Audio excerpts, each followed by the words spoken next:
Bihar SSC में पूछे गए प्रश्न। पहला प्रश्न है कि उन 3 क्रमागत संख्याओं का गुणनफल कितना होगा जिसका योगफल 15 है। देखिए, अगर इस तरह के प्रश्न आवे ना कि जिनका योगफल 15 है, तो ऐसा 3 क्रमागत संख्या लेना है, ठीक है, जिसका योगफल कितना हो जाए 15 है, तो गुणनफल उसका कितना होगा ये पूछ रहा है। तो देखिए, अगर 3 क्रमागत संख्या लीजिएगा तो जैसे 1 लीजिएगा, 2 लीजिएगा, 3 लीजिएगा, तो 3 और 2 5 हो जाएगा, 5 एक 6 न होगा। फिर अगर आप 3 से शुरू करते हैं, 3 4 और 5, 3 संख्या लेते हैं तो 3 4 3 7 7 5 12, तो ये भी नहीं होगा 15।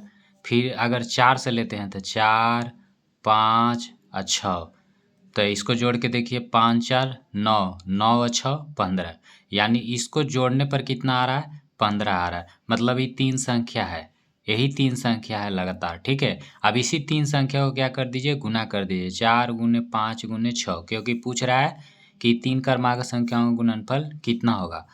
तो ये तीनों को गुना कर दीजिए, तो 5 को 20, 20 का कितना हो जाएगा 20 गुने 6, यानी कि 120 हो जाएगा, 120 आंसर हो जाएगा, ठीक है, यानी ऑप्शन नंबर ए।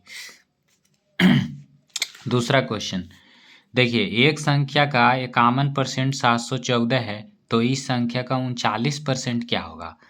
तो सबसे पहले एक संख्या का 51%, तो एक संख्या x मान लीजिए, x का 51% यानी 51 बटा कितना 100 बराबर कितना 714। अब देखिए, इसको काट दीजिए, कितना से ही कटेगा तो इसको डिवाइड कीजिए। अगर ये डिवाइड कीजिएगा तो ये आपका कट जाएगा 4 से, 4 से तो ये कटेगा नहीं, तो फिर कितना से ही कट सकता है।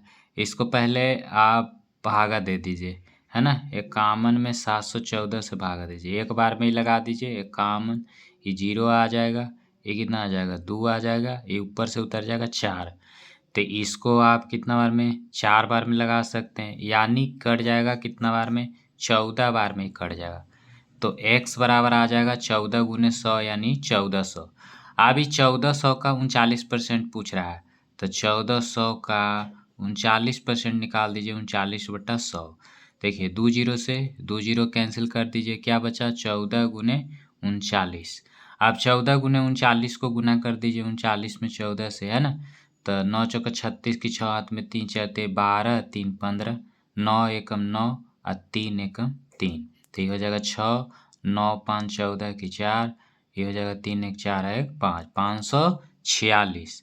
इसका गुना करके कितना आएगा 546, यही इसका क्या हो जाएगा आंसर हो जाएगा, option number B. I hope आपको समझ में सारा क्वेश्चन आ गया होगा।